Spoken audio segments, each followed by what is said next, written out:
America's envoy to the United Nations has accused Russia of being up to its usual tricks with its recent warning about a chemical attack in Syria. Russia's making accusations about opponents, white helmets, everything else. Assad is doing the same thing. And this is the exact same playbook that Russia and Iran and Assad have used every time.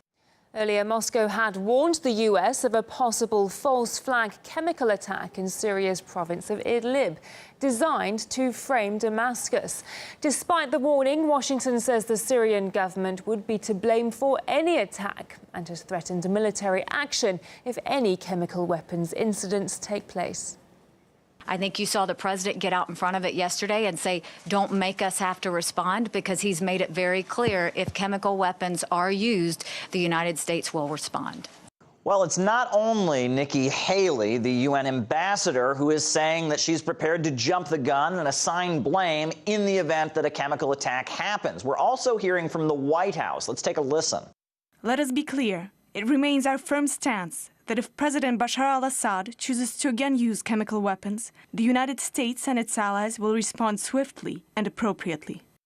Now, at this point, the Syrian government, Russia, Iran, and Turkey are working together to minimize civilian casualties. Now, Sergei Lavrov of the Russian Foreign Ministry pointed out that there's been a promise from the United States to separate the moderate opposition from the terrorists. However, that separation just hasn't taken place. This is what Lavrov said. Idlib is now the only de-escalation zone, and thousands of extremists led by Al-Nusra are based there.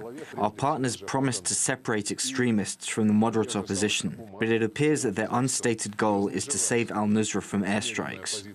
Idlib is the last stronghold of the terrorists in Syria. At this point, we're seeing the Syrian Arab Army moving in, and we're also seeing the United States pulling up its forces. There are U.S. cruisers in the Mediterranean. Now, the Syrian government has made clear that it will retake Idlib. Now, they'd prefer to do it peacefully through means of dialogue and negotiation. However, these terrorists are saying that they will not talk to Damascus. The Syrian government is prepared to retake Idlib, and these extremist forces are just not willing to negotiate with the Syrian government.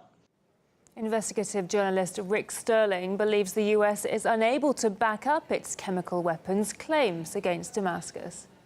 In the past, when an incident happened, they automatically claimed they knew who was responsible even before there was an investigation or evidence. And now they've even gone further. So even before the incident happens, they claim to know who's responsible. In reality, all of the chemical weapons incidents going back to 2013 in the spring and then in August of 2013, the subsequent investigations, the serious investigations, ultimately pointed the finger at the terrorists, who, after all, are the ones who stand to benefit. The Syrian government has no interest, has no advantage, has no motive in a chemical weapons incident inside Syria. Elements within the United States and the West generally want to prolong the conflict. They do not want to allow Syria and its allies to succeed in expelling the terrorists and overcoming terrorism in Syria.